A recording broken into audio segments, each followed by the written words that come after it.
Olá, tudo bem? A nossa aula hoje é sobre um pensador muito importante na história da sociologia.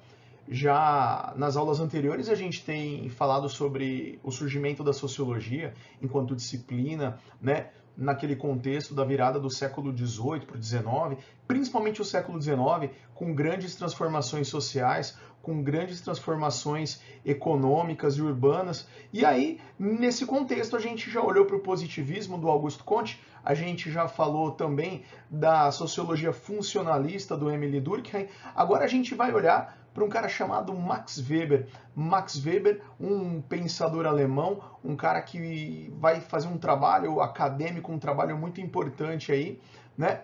Um cara que vai oferecer uma teoria, uma abordagem para explicar também essa sociedade que passa por grandes transformações. Então, vamos lá. Bom, o Weber ele viveu entre 1864 até 1920, como você pode ver aí, e esse período em que ele viveu é muito importante, porque a gente lembra, né, segunda metade do século XIX, começo do século XX, a industrialização estava bombando, as potências europeias estavam partindo aí para colonizar o resto do mundo, né, a África, a Ásia, estavam expandindo as suas relações comerciais. E o Weber ele vai trazer uma análise um pouco diferente do que a gente estava acostumado até então, uma análise que, de uma certa maneira, despreza aquele positivismo, não gosta da proposta positivista, que a gente conhece como sociologia compreensiva. A sociologia compreensiva ela busca compreender as ações dos indivíduos, as ações sociais, como a gente vai ver mais para frente, né? E ela analisa a particularidade das estruturas sociais. O Weber que vai inovar também, fazendo uma relação muito bacana entre a religião e formações políticas e a sociedade em si. Tem aí nesse slide a foto, a capa de uma das principais obras do Max Weber, que é Ética Protestante, o Espírito do Capitalismo, né? Então, em obras como Economia e Sociedade, Ética Protestante e o Espírito Capitalista ou do Capitalismo, o Weber ele vai explicar o funcionamento das relações sociais, o que motiva os indivíduos a agirem como agem, né? Vale a pena a gente lembrar que o foco do Max Weber é a ação social, a ação dos indivíduos, que é dotada de um sentido e orientada pelos demais indivíduos em sociedade, e a gente vai falar aí sobre isso especificamente na próxima aula. O Weber também, ele procura explicar o surgimento do capitalismo, né, da transição econômica pela qual a Europa estava passando e todas as transformações que isso trouxe, né, que trouxe uma certa vantagem para o europeu, de uma forma bastante original. Ele vai relacionar isso, o surgimento do capitalismo na Europa, a uma nova forma de enxergar, de ver o trabalho.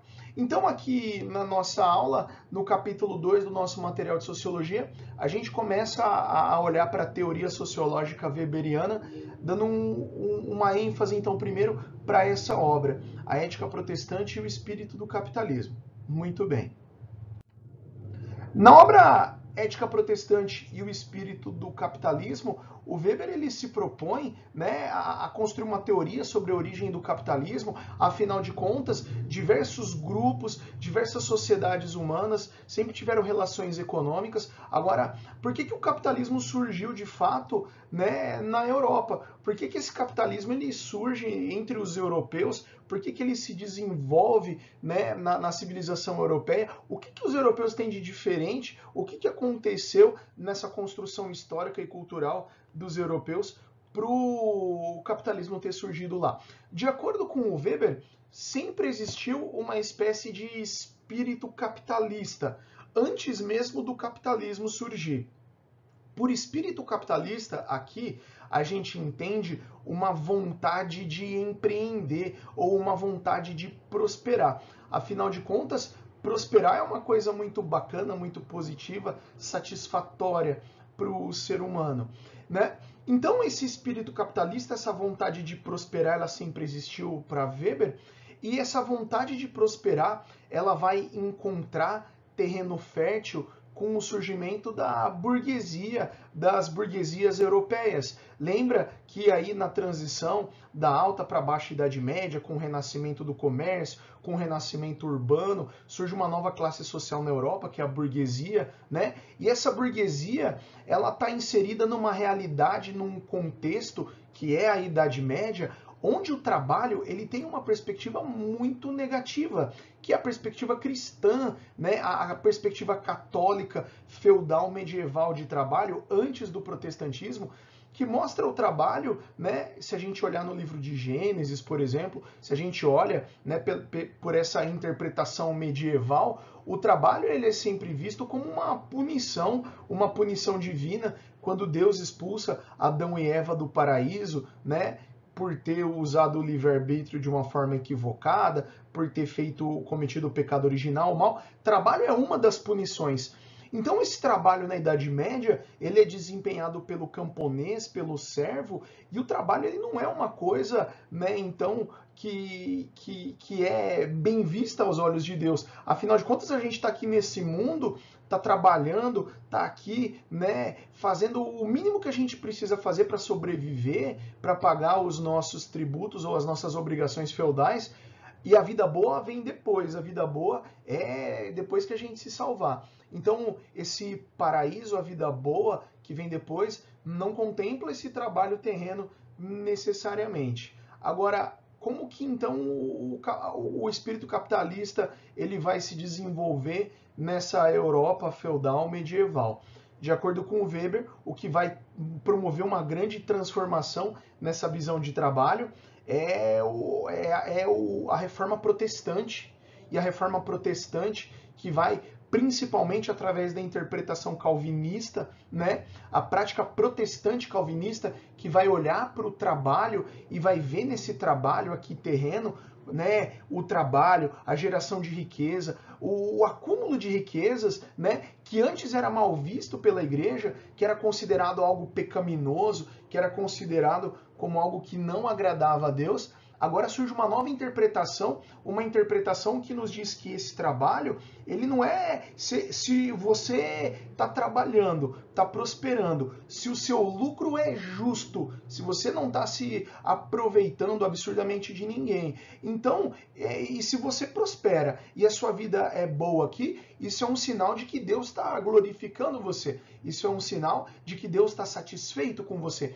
Então o trabalho, né, ele perde aquela visão negativa, aquela visão depreciativa antes da Reforma Protestante, ou a visão que existia antes da Reforma Protestante, e ele ganha uma nova perspectiva, um trabalho que agrada a Deus, um trabalho que é visto como uma forma de você glorificar e fazer a obra de Deus aqui na Terra. Afinal de contas, né, o Weber vai falar dessa prática protestante calvinista, os calvinistas especificamente, os puritanos também, que são os caras que vão colonizar os Estados Unidos depois, eles têm uma vida, uma postura que o Weber descreve como ascética. Esse ascetismo protestante é uma conduta de vida bastante regrada, bastante austera, quer dizer, séria, né? Que tenta, da forma mais ampla e séria possível, levar uma vida santa, levar uma vida de acordo com os mandamentos divinos, trabalhar bastante, acumular as riquezas de forma racional, não gastar, não esbanjar, não usar isso, né, para valorizar prazeres corpóreos, e sim reinvestir no próprio negócio, e sim usar essa prosperidade como forma de continuar glorificando a Deus. E outra coisa que a gente tem que lembrar é que para o calvinismo, para a prática protestante calvinista e para outras vertentes protestantes que surgem depois, e isso aqui é muito importante, a salvação ela é substituída pela doutrina da predestinação. Deus já escolheu aqueles que irão para o seu reino, que serão salvos. E isso traz um componente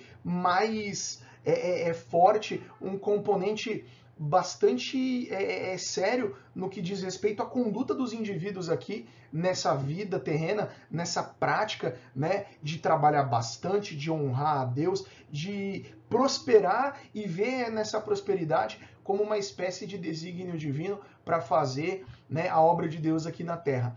Para o Weber foi isso que deu um grande impulso para o capitalismo, é isso que vai fazer com que o trabalho, as trocas comerciais, sejam cada vez mais bem vistas, mais valorizadas, essas burguesias vão ascender na Europa, e aí depois você já conhece a história, elas vão ficar muito poderosas, elas vão fazer parcerias aí com os estados nacionais modernos, e aí o capitalismo é irreversível, culminando com a Revolução Industrial, né? Então, para o Weber, a prática protestante calvinista, ela mudou o sentido da ação social trabalho, né? A gente vai falar mais de ação social na próxima aula, mas aqui entenda a ação social como uma forma de agir em sociedade. O trabalho é uma forma de agir em sociedade, um trabalho que tem um sentido pra gente e que é orientado pelos demais. Então antes, né, o trabalho ele era mal visto, ele era uma coisa negativa. O que o Weber está dizendo é que agora a ação, o sentido desse trabalho mudou e agora esse trabalho ele é racional, ele está relacionado a um acúmulo racional das riquezas, uma forma, né, de agradar a Deus e de ser glorificado por Ele aqui na Terra. É isso que fez então com que o capitalismo entrasse em ascensão e se tornasse aí, né, a principal relação econômica, um jeito, né, que determina a forma como a gente age em sociedade até hoje. Afinal de contas, a gente vive num mundo capitalista e a gente está sempre pensando racionalmente a respeito dos nossos recursos, a respeito da possibilidade de acumular recursos ou de empregar esses recursos da melhor forma no nosso dia a dia. A gente se vê na próxima aula. Até mais!